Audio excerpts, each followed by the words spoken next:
তিনি তো এমন নবী যিনি হ্যাঁ বললে এটা শরীয়তে হালাল হয়ে যায়।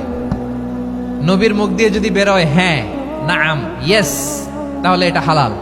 ঠিক কিনা বলেন? এ নবীর মুখ দিয়ে যদি না বের হয় যে না, নো, তাহলে এটা শরীয়তে হারাম হয়ে যায়।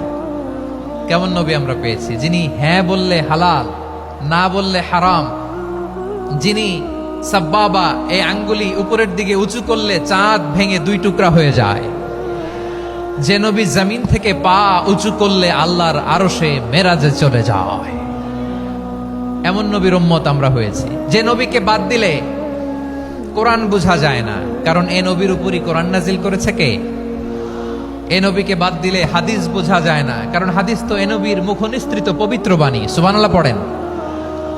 এ নবীকে বাদ দিলে জান্নাত চিনা যায় না, কারণ জান্নাত তিনি চাক্ষুষ দেখে এসে আমাদেরকে মেরাজ শেষে বর্ণনা করে শুনিয়েছেন। এ নবীকে বাদ দিলে জাহান্নাম চেনা যায় না, এ নবীকে বাদ দিলে আমার রবকে চেনা যায় না। ঠিক কিনা বলেন? তো বিশ্বনবীর 5টি বৈশিষ্ট্যের কথা আল্লাহ তাআলা এই সূরাতে উল্লেখ করেছেন। আল্লাহ রাসূল সাল্লাল্লাহু আলাইহি ওয়াসাল্লাম যখন মক্কাতে দাওয়াত দিচ্ছিলেন, মক্কার কুরাইশরা নানাভাবে বিষ্ণু ঈসা ইসলামকে কষ্ট দিচ্ছিল, নানাভাবে ট্যাগিং করছিল, মিথ্যা অপবাদ দিচ্ছিল। কখনো কখনো তারা বিশ্বনবীকে বলছিল মিথ্যাবাদী, কাযযাব। কখনো বলছিল যে তুমি হচ্ছে জাদুকর, সাহের। কখনো বলেছে শায়ের, মুহাম্মদ তুমি কবি। কখনো বলেছে কাহেন, মুহাম্মদ তুমি গণক। এবং কখনো বলেছে মুহাম্মদ তুমি হচ্ছে মাজনুন, মানে পাগল। আওয়াজ করে সবাই পড়ুন নাউযু বিল্লাহি মিন যালিক। তাহলে বিশ্বনবীকে মৌলিকভাবে এই 5টি অপবাদ দিয়েছে। আমার কলেজা টুকরা সিলেটের ভাইরা, বিশ্বনবীর ব্যাপারে মিথ্যা অপবাদ মৌলিকভাবে দিয়েছে কয়টি? 5টি। বলেছে তুমি মিথ্যাবাদী, বলেছে তুমি গণক, তুমি কবি, তুমি পাগল, তুমি জাদুকর।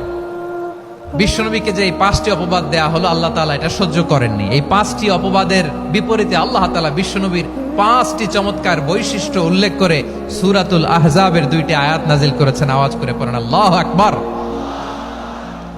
5টি চমৎকার বৈশিষ্ট্য সূরাতুল আহজাবের ভেতরে রব্বুল আলামিন উল্লেখ করে আমাদেরকে জানিয়ে দিচ্ছেন, ইয়া আইয়ুহান নাবিয়্যু ইন্না আরসালনাকা শাহিদান ওয়া মুবাশশিরান ওয়া নাযীরা ওয়া দাঈয়ান ইলাল্লাহি বিইذনিহি ওয়া সিরাজাম মুনীরা।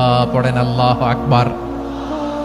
রব্বুল আলামিন ডেকে বলেন, ও নবী, নিশ্চয় আমি আপনাকে সাক্ষ্যদাতা রূপে প্রেরণ করেছি, সুসংবাদদাতা রূপে প্রেরণ করেছি, সতর্ককারী রূপে প্রেরণ করেছি, আল্লাহর দিকে আহ্বানকারী রূপে প্রেরণ করেছি, আর আলো দানকারী চেরাগ রূপে, প্রদীপ রূপে প্রেরণ করেছি। পড়েন সুবহানাল্লাহ।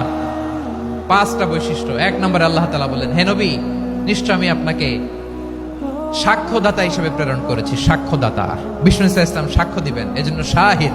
শাহিদ মানে সাক্ষ্যদাতা। আওয়াজ করে বলুন, শাহিদ মানে কি? তিনি সাক্ষ্য দিবেন। মুবাশশির, 2 নম্বর বৈশিষ্ট্য হচ্ছে তিনি মুবাশশির। মুবাশশিরুম বিরাহমাতিল্লাহি ওয়া বিল জান্নাহ। তিনি আল্লাহর রহমতের সুসংবাদ দেন, তিনি আল্লাহর জান্নাতের সুসংবাদ দেন। সুবহানাল্লাহ পড়েন। 3 নম্বর বৈশিষ্ট্য হচ্ছে নাযীর, তিনি সতর্ককারী, ওয়ার্নার। তিনি সাবধান করতে এসেছেন, রিমাইন্ডার দিতে এসেছেন যে আল্লাহর পথে যদি না চলো, শিরকি কাজ যদি না থামাও, তাহলে এমন আযাব আসবে আল্লাহর পাকড়াও থেকে তুমি বাঁচতে পারবে না। তিনি নাযীর। বিষ্ণু ঈসা ইসলামের 4 নম্বর বৈশিষ্ট্য হচ্ছে দাঈয়ান ইলাল্লাহ, তিনি আল্লাহর দিকে আহ্বানকারী। এই যে আমরা আমাদেরকে পরিচয় দেই যে আমরা দাঈ, বলি না? বলি যে উনি হচ্ছেন একজন দাঈ ইলাল্লাহ। বহু বচনে আমরা বলি আদ-দুআত ইলাল্লাহ। এটা কোরআনের এই আয়াত থেকে এসেছে। সুবহানাল্লাহ পড়েন। ওয়া দাঈয়ান ইলাল্লাহি বিইذনিহি, আল্লাহর আদেশে বিষ্ণু ঈসা ইসলাম আল্লাহর দিকে মানুষকে ডাকেন। এবং বিষ্ণু ঈসা ইসলামের 5 নম্বর বৈশিষ্ট্য হচ্ছে সিরাজাম মুনীরা, আলোদানকারী প্রদীপ, আলোকদীপ্ত প্রদীপ, যে আলো দিয়ে তিনি গোটা বিশ্বকে আলোকিত করেছেন। আওয়াজ করে পড়েন আল্লাহু আকবার। তাহলে মোট 5টি বৈশিষ্ট্য নিয়ে আমরা কথা বলবো বিশ্বনবীর। আওয়াজ করে বলুন কয়টি?